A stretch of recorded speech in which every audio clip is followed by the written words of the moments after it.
So the first question that everybody asks me when I say that I run a travel blog is that a job? Is that what you really do for a living? And I say, yes, this is my living for almost 11 years. And the first question or the first comment I get always from people is, do you get paid to travel the world for free? This is what people's perception in when they say the word blog or influencer, for example, which is more well-known and notorious nowadays. People always associate blogging with traveling. And yes, I do travel, but it's not for free. It's a job. It's just like any other job and profession. Hopefully, by the end of this talk, you'll get a feeling of what it involves and what a serious amount of work it takes to make a successful blog. But yes, traveling is one of the important reasons. So you're familiar that my name is Kash. I run a blog called The Budget Traveller. I've been doing it for 11 years. I have never counted countries up till this talk. It's a question that everybody asks in everything. Is that how many countries have you been to? And I've never been a fan of country counting. I think it's a bit of a kind of a vanity thing. And but I did count, and I've been to 52 countries. I've been to 400 hostels. I'm even more proud of that metric because I love hostels. And we're going to talk a lot about hostels in today's talk. And my site, thebudgettraveller.org, has received over 8.5 million visits in the last 11 years. So a lot of people, and I've had some epic memories and times. I was awarded the National Geographic Traveller Blogger of the Year award, which Ian kindly mentioned, and none other than Michael Palin, the guy I grew up dreaming, and he was one of my first inspiration when I think about travel, and it was quite an honor for him to present that award. I'm going to talk to you today a little bit about my pet dream project, luxury hostels. Yes, it sounds weird, luxury hostels, but I'll explain you the whole thing behind that. I'm a published author, as Ian mentioned. I've also created a number of award-winning campaigns.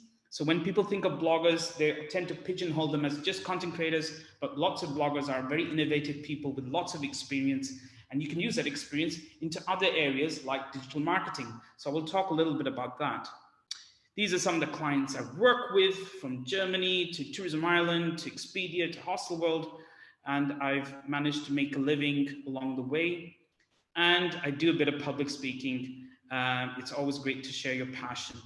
So diving into the nuts and bolts of today's talk, what I wanted to talk to you today, first of all, I want you to know in advance that this is not going to be a class on SEO or storytelling. Those are all important things, which I will tell you why. But what I wanted to get you from today's talk is give you some insights of what my life is really like and what kind of success I've had and how maybe you can gain from my success. So I'm going to give you all my secrets that I've learned in 11 years of blogging in the next 90 minutes. So hopefully stay awake, grab yourself a drink. I'm drinking some Club Mate, which is Berlin's favorite drink for staying awake. It's got too much caffeine in this, and I might be blathering too much in this talk, but I hope you will find it as a good blathering. So what we're talking about today, the why. The most important thing is the why of blogging. Why do you want to get into blogging? I want you to really focus and think about that. Is blogging for me? A lot of you may be questioning whether blogging is something that you can do, and hopefully I will convince you that blogging is for you. We're going to talk about content strategy. We're going to talk about that word niche that keeps on getting mentioned every time we talk about blogging. Why is niche important? Passion projects. We're going to talk about how you can develop your own passion project. I'll tell you my passion project story, which you've probably already known about, and there'll be some embarrassing stories shared there, which will hopefully make you laugh and cringe. I'll talk about SEO, that really boring thing that I really hate, but is really important. We'll talk about social media. Is social media really important to become a successful blogger? I will reveal you my personal take on it. We'll talk about monetizing. How can you monetize a blog? Because that's something that some of you want to know is there any money in it?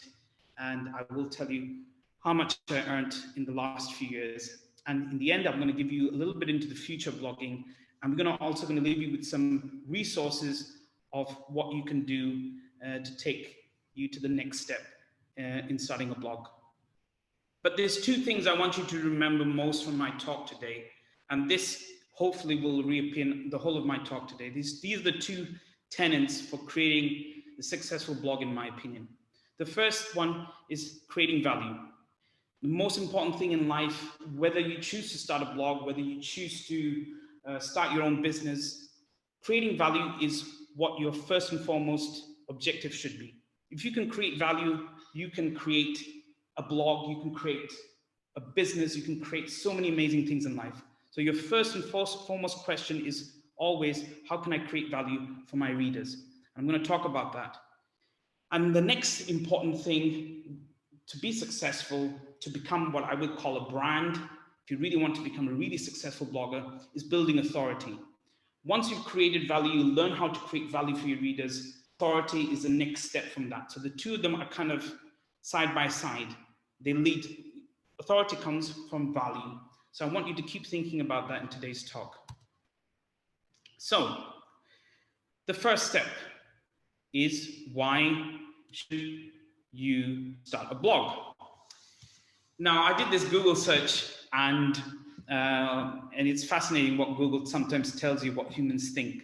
And if you look through the comments below, you'll see that some of it is pretty okay. Bloggers are journalists. Then there's some stuff which really, it makes me also kind of cringe a little bit. Bloggers are narcissists. Yes, some of them are narcissists. Bloggers are stupid. Some of them can be stupid. Bloggers are annoying. Yes, some of them can be annoying. Bloggers are self-absorbed. Bloggers are fake. So the word blogging has a very misunderstood term, and hopefully at the end of this talk, you will feel a lot more positive about blogging. And I guess blogging can also be changed very easily with that other word, influencers. But blogging and influencers are two very different things. And hopefully at the end of this talk, you'll understand the difference. You probably already know the difference. But first of all, I'm going to go into why is a blog important for you. And I don't know what your reasons are for starting a blog, or whether you've thought about starting a blog. But a blog is a useful tool for so many things, as Ian briefly mentioned in the beginning. A blog is basically your window on the world. A blog gives you a chance to showcase your expertise. So whether you want to start your own blog and write about your travels, whether you want to showcase your expertise and passion in, maybe it could be about fly fishing, it could be about bookbinding, it could be about Bitcoin, it could be so many things you can write up and start a blog on. So a blog is basically showcasing your expertise and passion. A blog, also the other thing which is really, really important, which many people forget about, is in this world of social media. In social media, you're not in control of the conversation. Facebook, Instagram, as you know, has an algorithm which restricts, and it's getting smaller and smaller the number of people that see your posts on social. Whereas on a blog, you control 100% what people read and when they read it. So that's one other important advantage for investing in a blog over, say, social media. What else is a blog useful for? Blog content is a curious thing. It grows in value over time. So it's very much a long-term thing. The more you post, the more frequency you get, the more people read your post. But funnily enough, the more it stays on your blog, it grows in readership over time. I've given you an example here of a post I've written, a guide to a beautiful city called Dresden. By the way, I'm in Berlin, by the way. Hello from Berlin. Dresden is just a 2-hour train journey from Berlin, and it's a beautiful Baroque city. It's completely destroyed in World War II and completely rebuilt, and you would never feel that it was rebuilt in 1945. It's beautiful, the old town, walking around. So I wrote this guide back in May 2013, and if you can really zoom in, you'll have to zoom in to see this slide. In May, I got 809 visitors in my first month. But if you look at the numbers, if you can, I'll tell you that. But basically, in year 2, 3, 4, it starts building. And by 4 years later, in 2016, I'd almost trebled the number of people seeing the blog posts on an average every month. So that gives you an idea of the power of blog posts. It gains more value and traction over time. What is another really good reason why you should start a blog? For me, and I think for a lot of people, blogging, I think at the moment, is the best tool for self-development. If you're studying journalism, if you're studying any topic in the world, I think everybody should have a blog. Through a blog, you can learn so many things. I learned everything from writing, storytelling, how to pitch, accounting, which I'm still terrible at, but I've learned it, SEO, branding, publishing. I've learned a bit about programming. Mobile photography is very important in blogging. Shooting videos, which I'm going to talk more about. Public speaking, which I was terrible at to begin with. I'm still terrified, but I'm getting better. And here I am talking to you now. So it's for me, it's the best thing I ever done in my life, and I still learn from it. And that's ideally what your dream job in life should be, that every day you feel the urge to learn something new. You should never stop learning, no matter even if you're not at university. So what were my reasons for starting a blog? I thought I'd share with you my 4 reasons why I started a blog. I wanted to be a writer.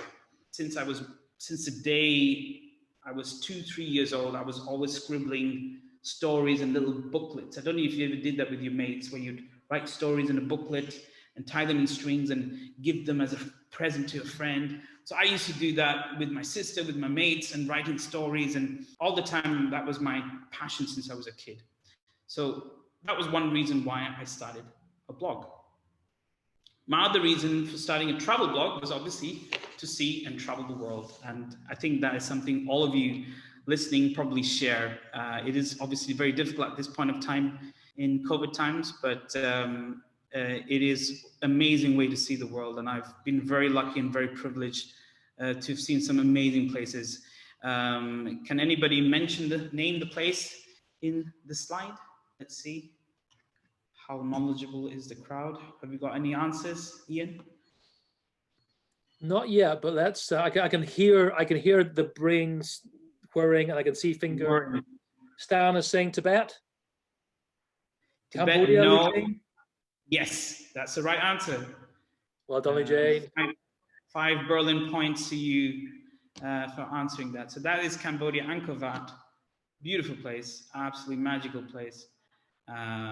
Oh, I miss Asia so much. And my other reason for traveling is to eat. I don't know how many foodies are in the room, but I believe the best travelers are those that travel and explore through their stomach. And I can't show you my belly. It's expertly being placed, the computer well below, so that you can't see my belly. But it's not too bad shape during lockdown. But I love eating. Food is one of the main reasons for traveling. And I think all of you possibly share that same reason. But one of the most important things that blogging has given me is community, which I think is one of the most important things in today's life, especially in living in lockdown with all this stress we're under. We need community, and I found the most amazing group of people. This is a slide, by the way, from a very cool conference called the Social Travel Summit, which is one of the blogging conferences that I would recommend you go to if you ever want to get into travel blogging. It is the best creme de la creme of bloggers, brands, destinations in one room, talking about the future of travel. It's a very, very cool event. So the other reason why I started a blog was because I love traveling on a budget. I love just exploring places. And for me, it's not about traveling cheap. It's about showing people how far you can travel with so little money, because I believe travel should be accessible to all. So this guy is a much hated guy. You probably know him, Mr. Michael O'Leary, quite an innovator. He had this dream vision of making Britain travel better than the rival British Airways. And he did it at incredible prices when he launched his product 10 years ago when I started my blog. You could get flights for as little as 10 pence, 2 pence return to places. So thanks to Michael O'Leary, I managed to travel because I was a very poor student. I don't know about you guys, but my university fees drained my bank balance, and also all those drinking and partying drained all my credit card balance, which I'm still paying off. Well, I've paid off more or less now, but that's why traveling cheap was important for me, so that I could travel and see the world. And I went to this place called the Vittorio Bassetto Hostel. It is no longer a hostel now, it's a guest house, sadly. It's in a place called Gestalten. Gestalten, if any of you have been to Italy, it's between Siena and Florence, and it's this 14th century monastery, this hostel. And it's the kind of hostel you go to. You go there for 2 days and you end up spending 2 weeks. You meet so many people, you have the best time, and the rooms were like 12, 13 euros a night. after I went to this hostel and I told people about it, people were like, wow, I've never heard of this. Where did you find this? And I just done some research through friends and people. And I realized that there's a room for these kind of tips. And this is the reason why I started a blog. So to summarize why I started my blog, my main passion is to inspire people to travel better on a budget. This is my mission. And every blog has to have a mission statement. So my first takeaway for you today, scribbling notes, got your pen and pad ready. Figure out some time of why you want to start a blog. Everybody has different reasons for starting a blog. But that key question I mentioned about how can you create value? What hidden secrets of the world can you tell on your blog that people can't find anywhere else? This is really important. No point in repeating whatever's been written out there. The most important way of building value and building yourself up as an authority is to find the kind of hidden stuff that people don't know about. And your why is basically your mission statement.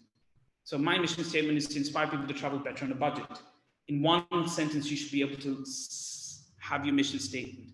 And your mission statement is something you're going to revisit throughout your whole blogging career. Every time you're in doubt, you're in trouble, you're figuring out what you're doing, why you're starting this blog. And there will be many nights when you'll be like, I'm fed up this. I'm not sure how many people are reading this. Keep on reminding yourself of your why, because your why is what keeps your fire burning in your belly. So the next important question is, can you do it? And my answer to that is hopefully that all of you can do it. And I'm not going to say if I can do it, you can do it, but I'll give you a story of why I think anybody can do it. And I hope my story is an inspiration. Some of you might be able to name the city in the picture. I think we have a few Scots in the room. We have a gentleman or lady from Edinburgh I just saw. So that's yep. Edinburgh. Used to be home for almost 9 years. And I miss Edinburgh so much. I love the city. And when I was living in Edinburgh, I went to university in Dundee, beautiful city by the Tay River. Many people love it, many people hate it. It divides opinion always. We won't go into names of what Dundee is called, but it's got a great reputation also for journalism. And when I was at university, obviously, I told you that my tuition fees and everything took a lot of money, so I had a lot of debt from university, and I started a magazine as I did a degree in entrepreneurship, and I started the magazine. And unfortunately, the magazine after 2 years went bust, and that's where my passion for writing and publishing came. So I was left with a lot of debt, and I was in £40,000 in debt when I was in Edinburgh. I just graduated in my degree in entrepreneurship. I was working in a bar, which I loved, but paid terrible. I also worked in a bookstore called Blackwell's, which many of you might have been to in Southbridge. A beautiful bookstore, really good travel book section. And I got paid jack shit, but I loved the job. I just loved the idea of working in a bookstore. Something about the smell of books. And I also worked in a magazine called New Consumer, which was the first magazine in Britain dedicated towards fair trade and ethical living. And I did that for 4 years, and I did it mainly on the production side and selling advertising, which I have to admit I really, really hate. But it taught me a lot of important things, selling advertising and pitching, how to pitch yourself, which I'm going to talk about later in the talk. So, but I used to sometimes occasionally write, but more I was involved in the production side. So it was a pretty rough job, 3 jobs, not much time, but in my spare time, I started my first blog called EuropeBudgetGuide.com. Not the sexiest, not the most glamorous name ever chosen for a travel blog, but that was a name I picked because at the time it was important to put the key search words that Google would search for in your blog title. So that was why I called it Europe Budget Guide. And it had a very long-winded mission statement, authentic budget travel tips for Europe travelers. It doesn't really roll off the tongue, but that was my first blog. So I'm going to go now a little bit into, we talked about the why, we've talked about a little bit about my story, and I think to hopefully convince you. I asked a few bloggers what they believe were the most successful traits of what's behind their success. And these are some of the words that they mentioned to me when I emailed them. And these are some things that I want you to think about also. It requires a lot of tenacity and resilience running a blog. It's just like running a business. One of the most important things that kept on popping up in my answers from all the bloggers: can you relate to your readers? This is a very important quality, especially in times of difficulty like now. You do not want to be, you do not want to be the blogger or influencer who's sunning themselves in Dubai while everybody is basically struggling, trying to make by. It's important that you relate to yourself and you have empathy for your readers, because if you have empathy, then you have connection. If you have connection, you have community, then you have a blog. You have a proper blog. Be prepared to invest in your skills. This is something that also kept on coming up, which I would really, really encourage you to think about. Blogging requires a lot of skills, but there's some key things like storytelling, SEO, photography, video, which we'll talk about. Your people skills are really important also. So keep on developing those. You've developed that at university. This is something that keeps on coming up. It's really, really important to be a people's person. A positive attitude is really also important. It's difficult in times of COVID to have a positive attitude, but it helps you through a lot of dark days, and it has certainly helped me. Sometimes people call me a positive person, but I will also have my dark moments too. I think we all do. So have a positive attitude and have the willingness to get out of your comfort zone, which is something really, really important. My blog has taken me places and trips and things I've done, which I normally would never have done, but I'm grateful for that because I'm a better person. So my takeaway number 2, I hope I'm going at not too fast a pace here. My main mission is all of you can start a blog if you really want to. It goes back to your why. All of you can start a blog. If I can do it, you can do it too. But it needs a lot of resilience. It needs a lot of trial and error. It's just like running and starting a business. It needs a long-term vision, and it needs a lot of hard work. It's not something that you just do and you sit back and earn your rewards. You have to work it every day. And for my past 11 years of my life, I've almost worked in it every day. But the most important thing, which will make your blog truly unique and successful, is a content strategy. I'm going to talk about a content strategy, but why is a content strategy important? Why is it important to stand out? In 2011, 2 years after I started my blog, I was not doing very well. The traffic was slow, was not really getting there. And somebody told me this stat in 2011 that there's 155 million blogs out there, and that just blew my head. I was like, oh my God, my blog, how am I going to get readers to my blog with so many blogs out there? And I recently found out that in 2021, that number has not exactly doubled, but it's now 600 million blogs. So yes, it's probably a little bit more difficult now to start your blog compared to 2009, 2011. But the principles and the ideas of starting a blog are still the same, and you can still be successful.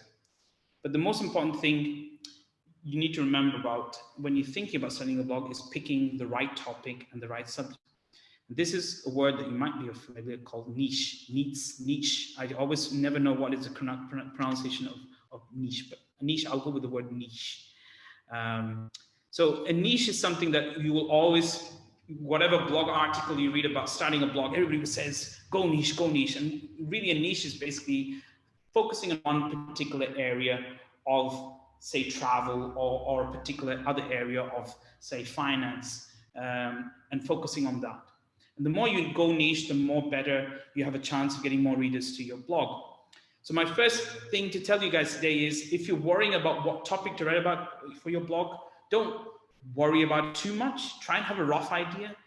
Your niche kind of finds you as you grow through the process of writing a blog. And I really changed my niche a little bit from year to year. So I started with Europe Budget Guide. I then went to Budget Traveller.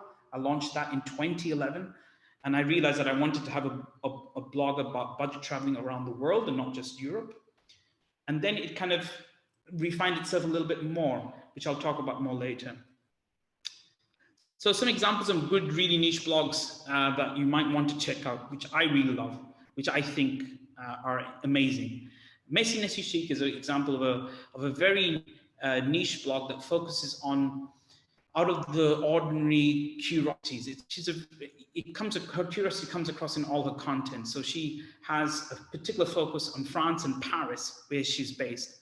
So she has this Don't Be a Tourist series, where she focuses on the unusual, unusual, extraordinary places in Paris that people don't know about. And that's why I love her content. It takes you down a real rabbit hole.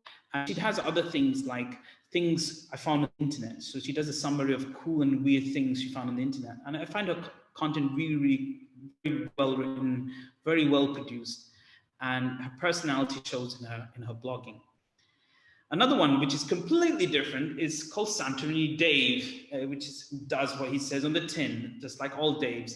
Santorini Dave is all about cool tips about Santorini and beyond in Greece. And his blog is not very fancy, but he has got a phenomenal amount of traffic. He gets about 1 million unique visitors a month, and he earns very well from his blog.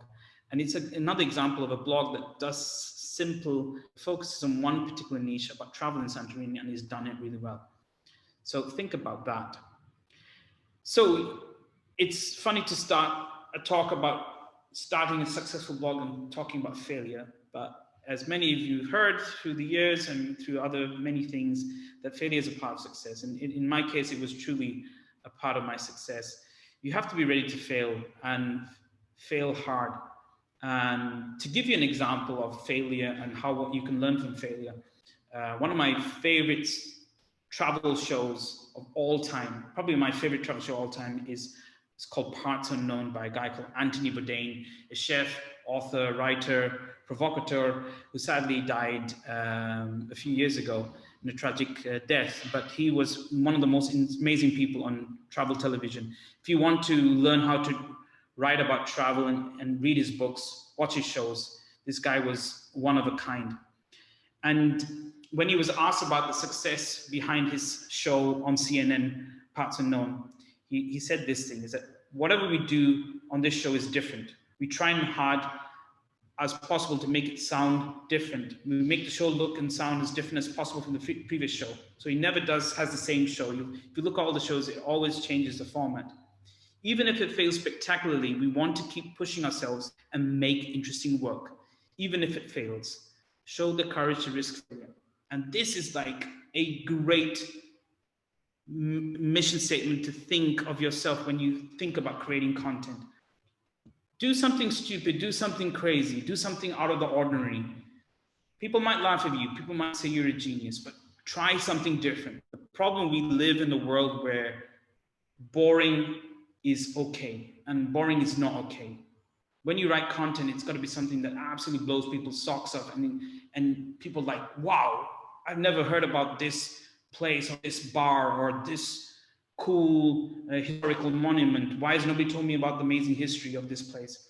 It really, really has to be something that it makes people think differently. So to talk about thinking differently leads me nicely onto my next point, is that in order to make a blog really successful, it's really important that you have your own passion projects. And this might not be, some people might disagree with me, but I think the truly successful blogs are the ones that have a calling card. The reason why people go to their blog. So for example, Messi Nisishi, people go to her because they love her Paris tips and the Don't Be a Tourist, unusual tips about Paris. So for me, I realized that 2 years after blogging, I'm writing the same stuff that everybody's writing. Cool things to do in London, or here's top 5 great hostels in Paris. That's easy, it's important, but what's my wow reason for people coming to my blog? And that's what I thought about. So what I'm going to show to you now is video, and hopefully this video sounds okay to you. So this is basically a little intro into the world of luxury hostels.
So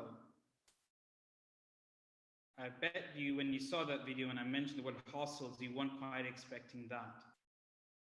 So when I say the word hostel, what do you say? What is the image in your head? And I'm not psychic, I don't claim to be, but I guess it's something maybe like this image. If I could look into all your heads now, if I was Mel Gibson in that movie, it'd probably be something like this. Most people, when I say the word hostel, they always like, take me, don't take me to hostel, it's not for me. And many people have the wrong misconceptions of hostels. And that was what I tried to set out to do with my project. Other misconceptions of hostels, which are not too entirely bad. It's a place where people want to just get drunk. Yes, that is very, very true. People do consume a lot of alcohol to have a great time. This is sometimes the case in some hostels, but not all hostels are basically a party, piss up place. And then there's other images that come into your head when you think of the word hostel. If some of you are old enough, like me, you might remember this terrible movie that was shot in, I think it was shot in Prague or Slovakia. It's called The Hostel. And many people, it's a horror story. It's a really, really hideous movie. And every time I mentioned the word hostel, they would come to me and say, is it just like the movie The Hostel? And I'd be like, if only movies were a reflection of true life, what can I tell you, my dear friend? And yeah, and some people think I stayed at a hostel and I didn't get murdered. You know, it's true. Some people think of hostels as places where serial killers lurk, and really hostels are not that entirely bad places. They're actually full of really good people. So the first thing I realized through my research when I mentioned about hostels, when I was starting my blog, I was like, okay, everybody really has a bad image of hostels. So I need to make people think differently of hostels. And there was another problem I was facing in my life, in particularly the 2011-2012 period.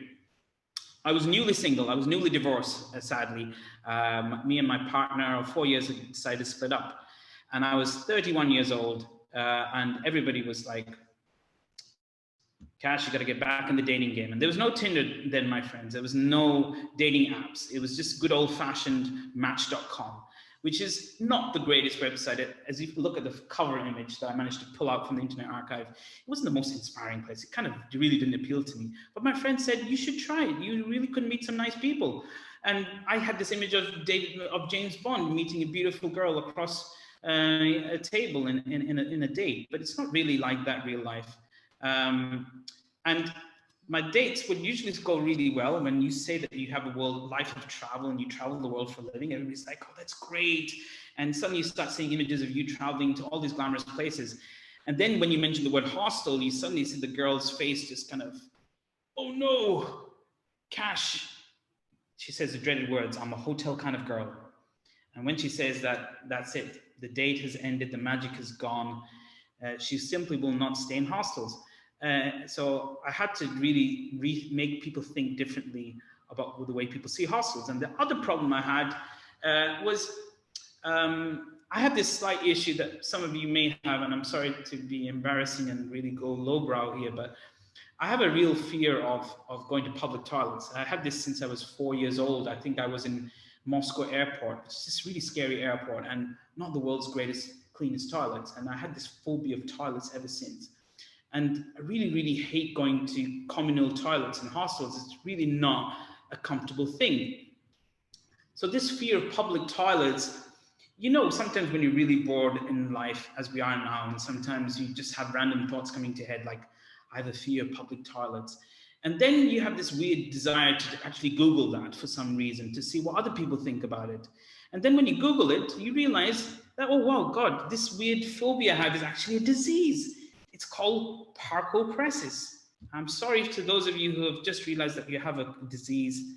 I'm sorry to break this news to you, but it's actually a disease. And it is a name coined to represent the psychogenic fecal retention, which is the inability to defecate when other people are perceived or likely to be around, for example, in a hostel. So I had a fear of public toilets. You probably have a fear of public toilets. So my mission was basically to see, is there a different kind of hostel I can go to where I can have my own private room, maybe. I can have my own toilet where I don't have to share it. I can find maybe something interesting like experiences. So I started off on this journey. I quit my job. I was teaching social media to a voluntary organization in Scotland, to charities. And I loved my job, but I quit it. I sold all my things in 3 days, and I bought an Interrail pass, which is the best thing you could ever invest in your life. I recommend everybody to go Interrailing, no matter how old you are. It's great. So there was me with my ticket in my hand, and I started off in Copenhagen for a 6-month journey across Europe. And I stayed at some amazing hostels. This is Gallery Hostel in Porto, which is a 17th century residence where very, very important merchant used to live. They converted into a hostel. And you look at it in the picture, it doesn't look like a hostel. It has a bar there in the bottom. It has a film room in the back there. It has a gallery on top. And they do 3-course dinners for 10 euros, which is amazing. So you meet all the people from all the hostels while having a great meal. This is another one of my favorite hostels in the book. It's called the Independente. It's in Lisbon. It's also a beautiful house with a rooftop restaurant and a cool bar downstairs. It's a place to be in Lisbon. Here's another one of my favorite hostels, Plus Florence. It's a hostel in Florence, which has an outdoor pool and a sauna and a jacuzzi. For about 12 euros a night, you can have access to all this and stay in a hostel, but you can also choose a private room. So these hostels were offering something a bit extra. The Beehive is a more smaller, intimate kind of hostel, and Steve and Linda have been running for almost now 20 years. And this place is where you can have cooking classes, learn how to cook Italian food. Steve is a really good chef. He knows all the best pizza joints and food joints in Rome. And they also do a storytellers evening every month where locals come in and tell stories about travel or on any topic. And they've now extended that event to Florence. So it's a really unusual, cool places where you meet great people. And that's what I wanted my book to be about. So I decided to create an ebook because I realized there was nothing in the market, nothing about this new generation of design luxury hostels. And I created this book with a terrible cover of me sitting in a bed, not the greatest image, but there you go.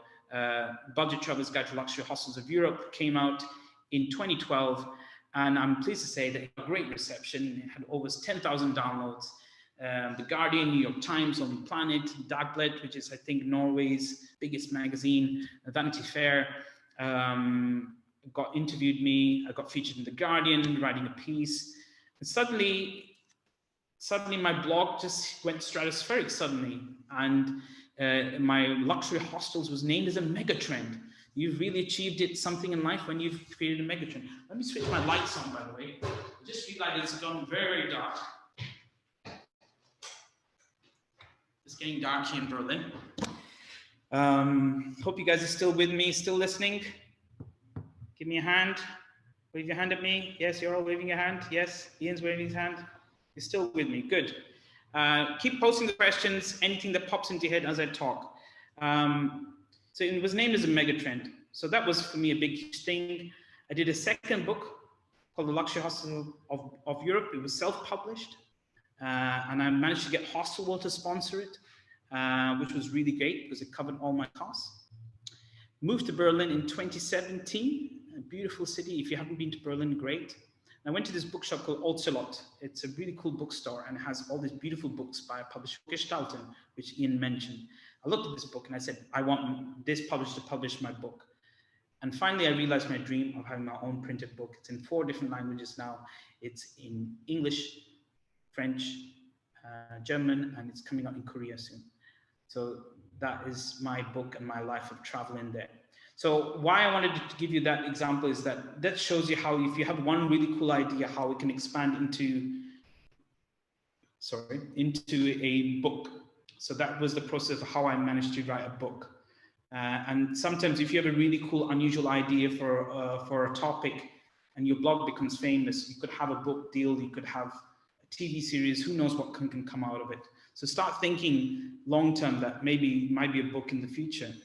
But also a lot of people who love writing like I do, sometimes you get bored of writing the same topic. And sometimes I tell people you can also do other stuff. So don't be afraid to expand out of your niche. So I have a big passion for travel and I love street art. So I came up with this idea with the German National Tourism Office of creating a guide to street art across Germany with 4 other bloggers. We did this amazing trip in 2016. And I have a video to show you of this. So if you love street art, you should hopefully like this.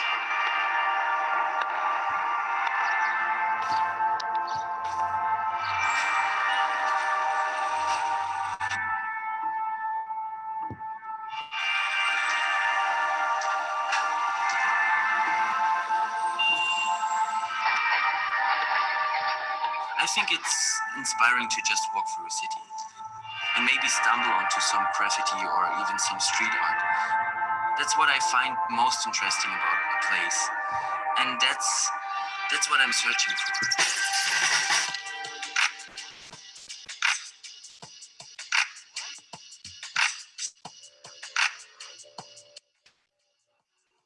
I just love that there are people out there who do things they believe in without any thoughts of profiting from it. Just doing something out of passion. I think graffiti and street art can show us in a very honest way the thoughts and feelings of people who inhabited the city without being filtered through the media or even through the art world. Urban art murals can really beautify public space, but also there's street art which tries to convey something more.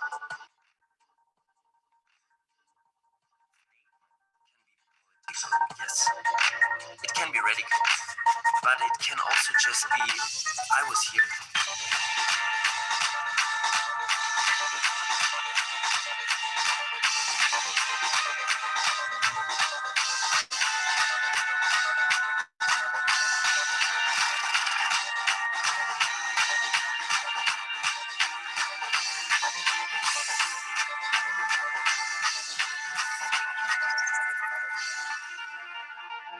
Everywhere you look, there are billboards and posters.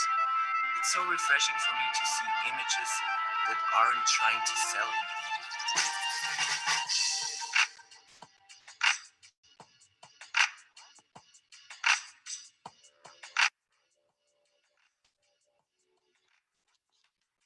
In some ways, street art was the first kind of social media. You put a statement out in the world and it reaches millions of people. Street art is free speech, the most radical kind of speech. Nobody's controlling what you say, and nobody's controlling how you experience it.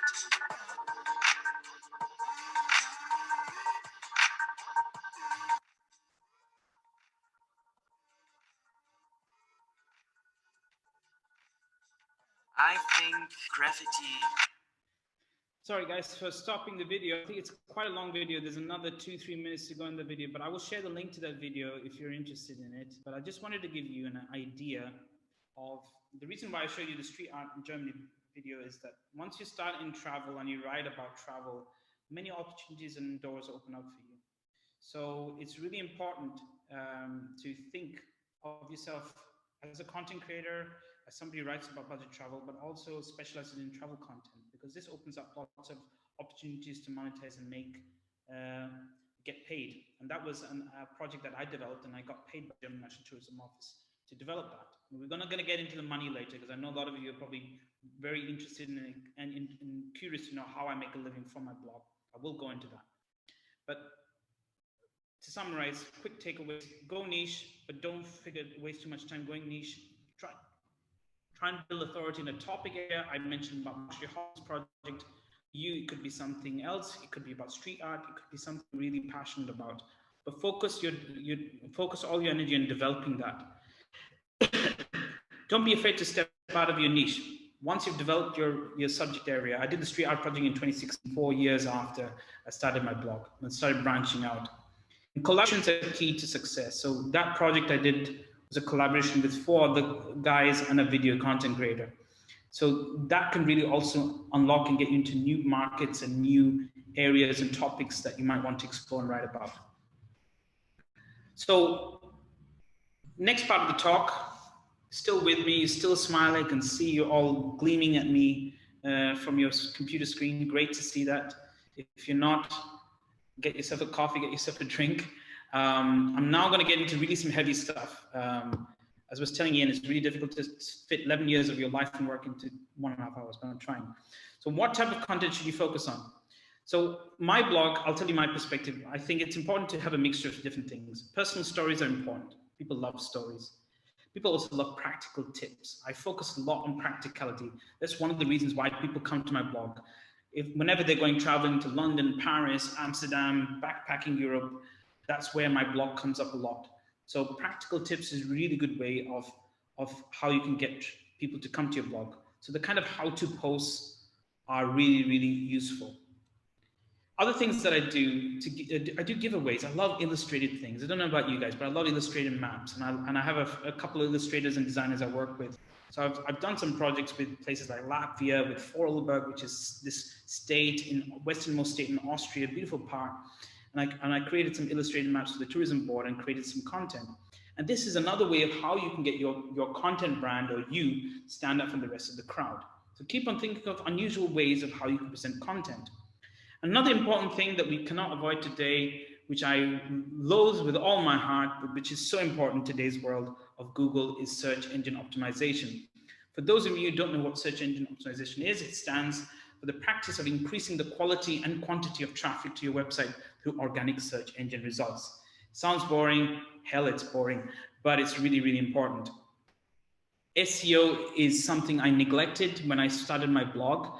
And I was just writing basically any kind of words. So basically with SEO, what you have to do is find keywords which people are looking for and which people can find your blog through. So for example, when you type luxury hostels, you find my blog on page number 1. And that's where you want your blog to be. And that's why SEO is important. I would strongly invest your time and energy into an SEO course. This is a very technical subject. Which I'm not very good at, but I'll try my little best to tell you the basics. But the most important things about SEO are accessibility, so that your site runs very well and fast. I recommend WordPress. If you want to start your blog, use WordPress. It's the most used blog format. It's got lots of support, maintenance, and engineers working behind it. So it's a really good platform, and it's relatively easy and cheap to set up. The most other important thing when it comes to SEO is relevancy. So relevancy means if you're focusing on a blog about budget travel, focus on topics that are relevant to budget travel, like hostels, for example. So focus on things that are relevant to it. Don't write something about, say, I don't know, about Berlin and fill it with content from Paris, for example. You have to be relevant to your blog topic. The more relevance you have, the more Google sees you as an authority. And the last important thing is authority, which we've already mentioned at the beginning. You have to be seen as an authority by Google to be visible on their search engine. So for example, I focus on budget travel. I'm seen as an authority on budget travel. So whatever topic you pick, make sure you really, really become the best at it, because that's one of the ways you can really become known. Which leads me on to the other important side of running a blog, and something that some of you guys are obviously very well aware of, you love, you hate maybe. Social media has got a very important role, had played a very important role in my blog becoming known. But I started blogging in 2009, 2010, when social media was just becoming a thing. So it was relatively easy for me to connect with people. But nowadays, social media has become a very wide place where it's very difficult for your voice to be heard. And the biggest problem with social media nowadays is this general lack of authenticity. This is an example of a very infamous example of a lady called Emiliana Liana, who put this picture up of the Taj Mahal from her trip. And I don't know if any of you in this room have been to the Taj Mahal. I see there's a guy called Piyush here from Delhi. And if any of you have been to the Taj Mahal, you look at this picture and it's very nice, but she took some artistic liberty and she put some birds into the picture, which is a thing which Instagram is doing, which I really hate. I don't understand the obsession with birds flying in the corner of a picture, but she photoshopped that in. And the problem with the picture is that it's a nice thing. It's her interpretation, but the reality of the Taj Mahal is really this. It's thousands of people in front of your face. You can't really get your picture of the Taj Mahal unless you're Diana sitting on a bench. It's just not possible. It's a really crowded place. And the problem with this is that it really heightens expectations, and then people get disappointed when they reach the place. And this is the problem with social media, that they don't sometimes accurately represent the place. Other issues are people using fake followers. There's lots of ways of how you can gain numbers and fake system.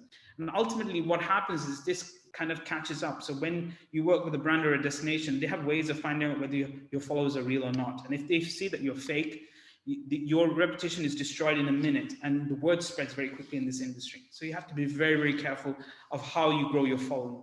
And unfortunately nowadays, people in the search for fame, for money, they sometimes take the shortcut, and they really fall badly, so you cannot do that. I'm sure you guys are pretty smart, and I don't need to tell you that. But social media can be a good thing, but if you're going to do it, do one thing and do it well. That's a simple thing. So one example I'll give you of two guys that I think are amazing, they do it really well, is Along Dusty Roads. One Scottish, one English, two amazing content creators, writers, photographers. And one of their strengths is their photography is absolutely incredible. And for photography, that's why Instagram is a perfect platform for their gift for great photography and also storytelling. So this is from their Latvia trip. They did in winter, and Latvia is not the place you'd really think of going in winter, but it's beautiful. And the way they present in their pictures, they make it into this dream fairy tale land. To summarize, think about, if you're going to go social, focus on one platform, but do it really, really well. And for me, social media has played an important role in growing my brand and people knowing my blog, but it's become more and more difficult nowadays, which is where I focus more on my blog, because my blog, as I said in the beginning, 100%, if I publish something, everybody reads it. Whereas on Instagram nowadays, they're cutting down and throttling your readership. So think about that when you decide to dedicate time towards which platform you're going to create your content and where you're going to write on. And it should always complement social media, your blog, but it should never replace your blog. The blog is still your best thing and your best way of getting and reaching your readers. So now we're getting on to money time-wise. How are we doing? I think we're still doing pretty okay, Ian. Yep, thumbs up from Ian. So pitching, money. This is the best. This is the part you've all been waiting for, this talk. How much money can you make from blogging? And okay, I'm gonna first of all just bring you down to earth a little bit. And the first important thing about monetizing your blog is, no matter how great your blog is, or how well produced or everything it is, if you do not know how to sell yourself and sell your blog, people will not, unfortunately, pay for your writing or for your work or want to work with you. So it's really, really important that you know how to present and pitch yourself, which is a really, really difficult quality. It's something I learned through the hard way, through learning how to sell advertising, for example, in my magazine, New Consumer. It's very uncomfortable picking up the phone and trying to explain what you do in 2 seconds before the other person's like, I'm not interested in what you're selling, and puts down the phone. So you have to really be careful about what you're proposing to them. To give you an idea, first and foremost, I spend 50% of my time pitching ideas and 50% time writing. That is the ratio that sometimes it requires to run a successful blog. If you're thinking I'm writing and traveling all the time, that's not the case. I'm often pitching proposals, putting them together, talking to people on the phone, networking. This takes up a lot of time. And then there's other things like running your accounts, doing your taxes, so many other things. But it takes up a lot of time. You should really dedicate a lot of time to pitching to make your blog successful. Now, the other key thing that I mentioned briefly in the talk before is that you should be able to condense your idea into one simple sentence. Until you're able to condense your blog mission statement and your proposal to people in one sentence, do not pick up the phone. You have to kind of really fine tune it. I'm giving an example of another idea I developed a few years ago, which is about cool festivals around the world. It was called Must Love Festivals, but I'll summarize it better in this sentence. Must Love Festivals is a short-term project which will turn up the volume and shine a light on hand-picked collection of Europe's most unique festivals. It's still quite long. I can still cut that down. It's basically a website where you can find the most weirdest, coolest, unusual festivals in Europe. That's what it's all about. And this was an initiative between me and 16 other storytellers. And it was a lot of fun spending 3 years going to festivals all around the world. I can only dream about festivals nowadays, how I miss them. And the other important thing that I've learned in blogging, in life, in anything is design. Bad design makes people unhappy. Good design is everything in life. Whatever you choose to decide to do in life after listening to this talk, whether you decide to start a blog, whether you decide to start your own business, whatever you do, design is so important. Invest in a good designer. Don't try and do it on clip art. You guys probably don't know clip art. Thank God you don't. You probably got Canva, for example, which is actually not a bad software. But don't do it on Canva. Invest in a graphic designer, develop your logo, develop your site, and spend a bit of money. It goes a long way, design, because it impresses people on the seriousness and the professionalism and the quality of your blog. No matter how good your words are, if it's on a really poor blogging platform and it's poorly designed, people will not read it. Which brings me on to the most important tool that most bloggers have when it comes to proposing what they do, and that is the media kit. The media kit is your number one tool for selling yourself.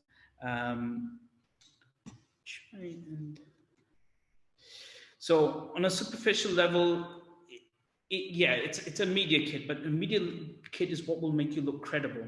It is what will take your blog to the next level. It will what people will see as a professional endeavor. Now, many of you might think of doing the blog as a side project, as a hobby, but I would recommend everybody to have a media kit, because it immediately makes you stand up from the crowd. When most people pitch their work to brands or to destinations, to a restaurant or to anybody, most people don't have a media kit. They just send a random email address and immediately that email gets binned. If you have a media kit which has all your figures, so in a media kit, to give an example, will have all your stats of how many people are reading your blog. Sorry, I have something that's popping up on my computer. Sorry for 1 second here. I'm just going to click out of it. It's my back. It backs up all my content on my site. It's called Backblaze. Really annoying. Can you see it well, Ian?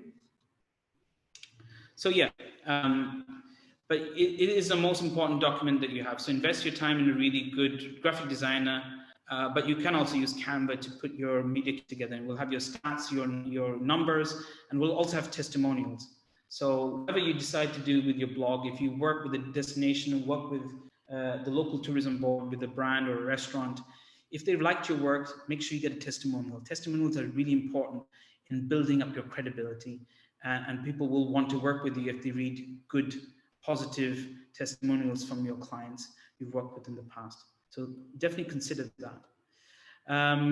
Takeaway number 4 is a lot of you will have some brands you really want to work with. So whether it's travel, whether it's your topic of passion, you will have some brands that you really love, that you follow on social media or you read their blogs.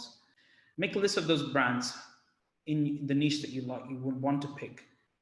Once you know your niche, make a list of those brands that would be your dream partners, that you would love to work with.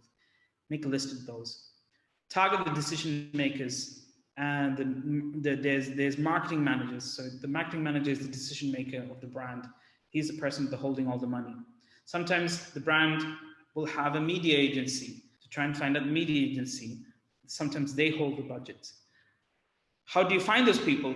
Google. Just Google marketing manager, name of brand, or name of the destination, and you'll be surprised what pops up.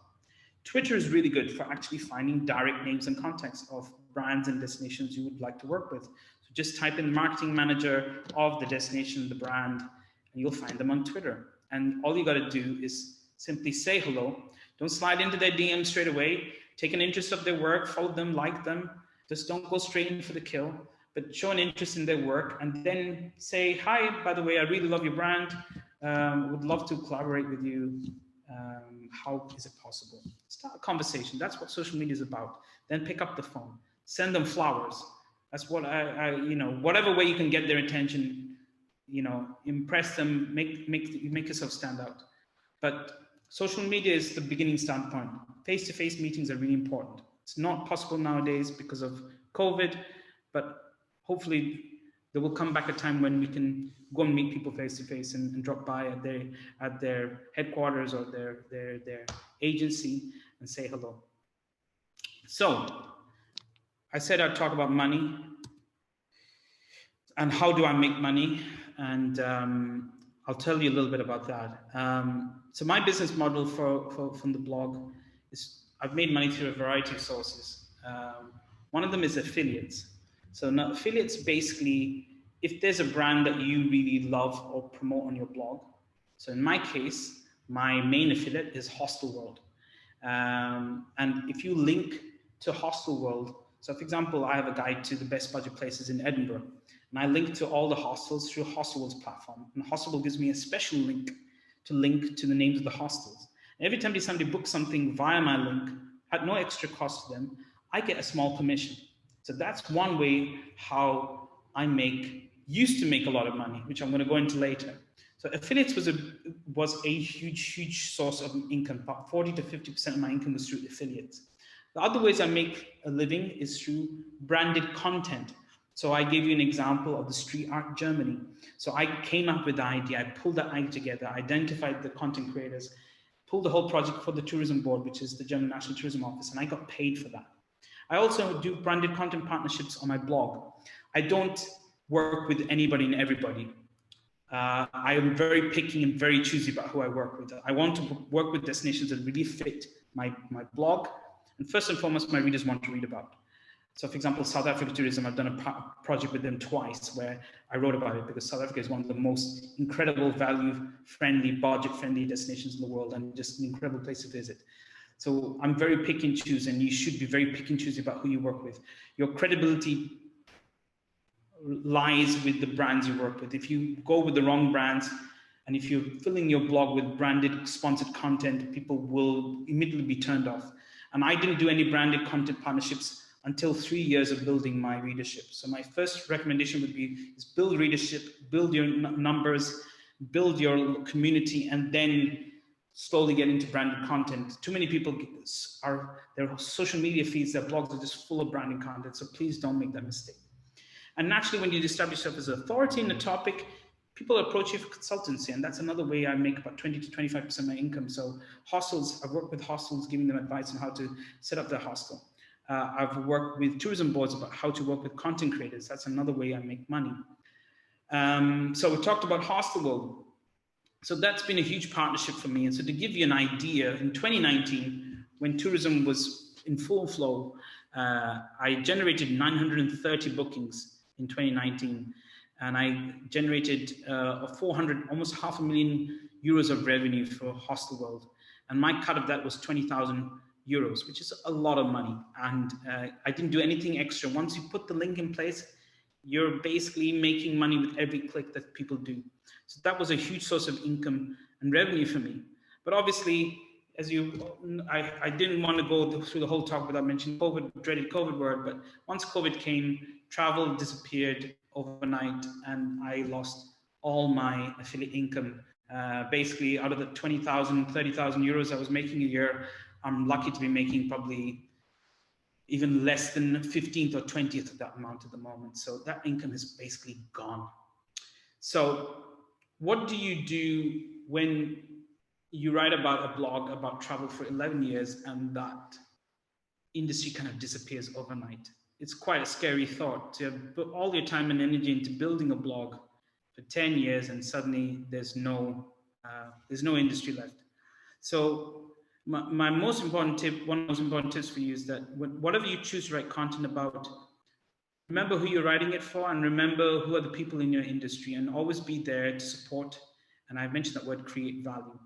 So the hostel industry is very dear to me and a very, very important part. So when I was in lockdown last year and travel stopped, I was 2-3 months with no work. And I was pretty demotivated and sad and more worried about the health of the industry and how people were surviving. A lot of hostels were struggling. So me and my friends in the hostel industry, we decided to come up with a cool project called Adopt a Hostel. Which I'm going to show you now a video, which will tell you.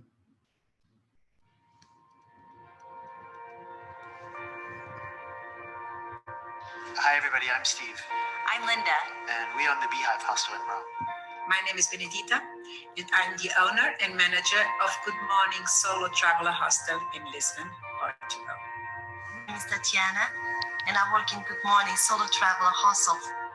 My name is Benny Dube, and I'm the founder of Curiosity. We've got hostels in 3 major South African cities. We've had to shut down doors and to a large degree also let go of the teams. For a founder, this is something really so devastating. The Beehive is closed right now until further notice because Italy is in a nationwide quarantine.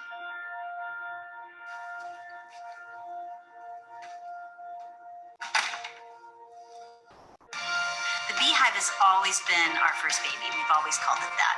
We wanted to do something that we thought was important and meaningful and interesting. And I opened Curiosity really from the sole dedication of being able to share the city story, but also being able to really create a space where people can have shared experiences. I was going to put all my soul into it and to make the best place in the world for travels to come. We think it's a great opportunity to have a place where you can meet people of different cultures and different ages and have a lot of meaningful social interaction. But also you're able to recreate shared experiences and moments with people from different walks of life who end up becoming friends and have long life-lasting friendships. We miss our guests. We miss them so much. We miss helping people. We miss feeding people. We also miss our friends who come to our events. Our place is very much the center of our community. Our universe, and we really look forward to reopening as soon as possible.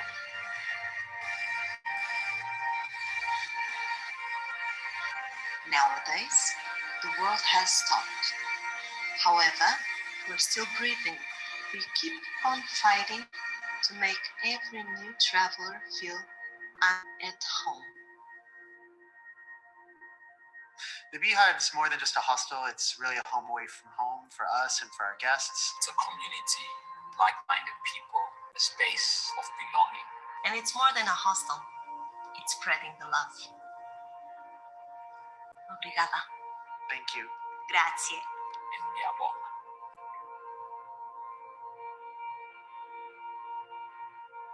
So if you want to support a hostel, it's still running the project. It's called adoptahostel.com. And this project has now been running for now a year, and we've managed to raise 100,000 euros. And at a time when I was not making a cent and really struggling income-wise, we pulled this project together over 2-3 months, and we did this because we wanted to support the hostels. And it's very important that when you start a blog, your blog has to be something bigger than yourself and what you want your blog to be. It has to stand for something. And nowadays, to be successful, you have to stand for something, and you have to have a community. And that's why I did this, because I didn't do this for my blog. I did this because I love these hostels and I want them to survive.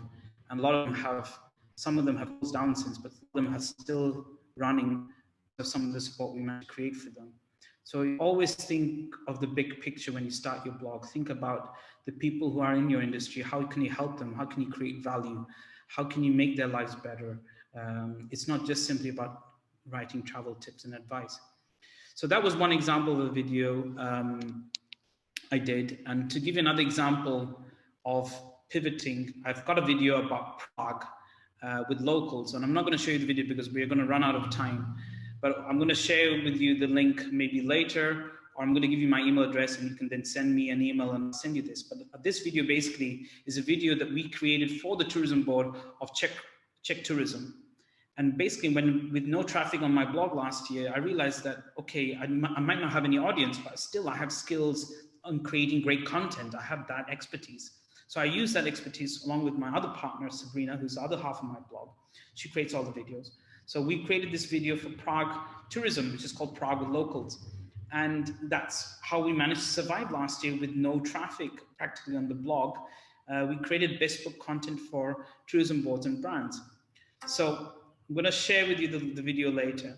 But to give you an idea that even if you have no audience, always think that if you have a great idea for storytelling and if you have a gift, whether you can create great videos, whether you can do great photography, these are really important skills to have when you do a blog, and really develop those skills, really invest in them when you're running a blog, because one day those skills are the ones that will see you through the dark days when maybe you'll have a crisis like COVID and your blog traffic might disappear overnight.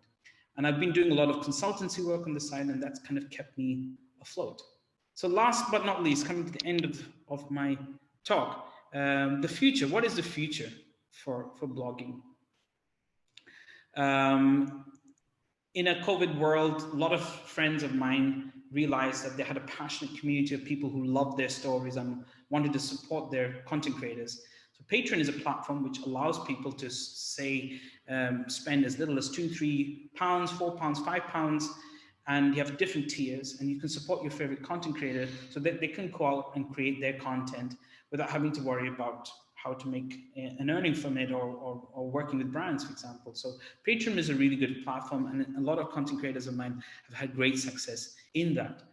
There are other things that are popping up now, like Twitter has this new kind of Patreon-like platform called Super Follow, where you can follow your favorite Twitter content creators, for example. You can give them a super follow and give them some money every month, similar to Patreon. And this is going to be the future of content. The era of free content is dead. It's no longer viable. If you really, if people want to really want to read really good content, there has to be some form of payment and support. And it's really difficult nowadays because people are fed up with branded content. People are fed up of fake authenticity. People want authenticity, and the only way you can really guarantee authenticity is through models like Patreon, where you give money to your content creators and they can just focus on what they do best, which is creating great content, instead of your social media feed and your email address spam with things. So I'm working on something on Patreon. I will tell you in due time, but if you are interested, we'll leave my email address at the end and my social media accounts, so you'll be one of the first to know. So to finish up, you guys are still here. I still see there's people still in the room. So hello, thank you. You made it to the end. If you were all in Berlin, I'd buy you all a beer now and give you a big hug. But I'm going to finish off with some resources of some people who have helped me, who can help you start up your blog. I'm going to start with a really cool book written by a guy called Jonathan Laurie. It's called The Travel Writer's Way. And this book is really an incredible overview of the whole world of how to make a living from content. Whether you want to be a writer, whether you want to be a blogger, Jonathan did an amazing job of interviewing some of the best people in content in travel across the world. So there's everybody from me to one of my favorite writers, Jeff Dyer is there. Nomadic Matt, some of you might be following his blog. He's one of the most famous travel bloggers. He's also been interviewed, sharing his pearls of wisdom. So you'll find this book full of useful tips, advice for some of the best content creators in the world. And the people at Brat Guides, really lovely publisher, they gave me a discount code to share with you in case you wanted to buy the book. It's budget 25. And it's valid till the 31st of May, so it's budget 25. I'm going to speak with Ian later, and I'm going to upload the slides so you can access the slides later. So we'll talk about, so in case you're missing it, that's one good thing. Another great community, one of the greatest joys about being in content and blogging is the blogging, the conferences. And this is a great way to meet other content creators and people. And in travel, there's some great conferences happening all over Europe. Obviously, because of COVID, everything is now virtual, but hopefully by November, things will be okay. And Traverse is one of the best conferences out there for content creators. Whether you're interested in food, fashion, travel, they accommodate all types of influencers and content creators, and it's taking place in Mallorca in November. They've given me a 20% off code. It's called BudgetTraveller 20. Use that code and you'll get 20% off the ticket fee. And it's 4 or 5 days of masterclasses, lessons. I'm not making a cent from this, by the way. I'm just wanting you to come there, and I'll be there. So if you want to meet me for a beer, you can meet in Mallorca in November when it's freezing and Baltic, in Newcastle and Berlin. If you want to run your blog and you learn how to start up your blog hosting and maintenance, so you want to pick your .com or .org or whatever name you want to pick, and you want to do your maintenance, this is very technical stuff that I'm not very good at. And the most important thing, which I didn't mention in my talk, is delegate. You cannot be good at everything when you're running a blog. You can't do the blogging, maintenance, marketing, accounts, writing. Once you've started making a bit of money, invest in these things. So I invest in Chris, who's a really good friend of mine. He does all the maintenance and all the stuff that I really have no clue about.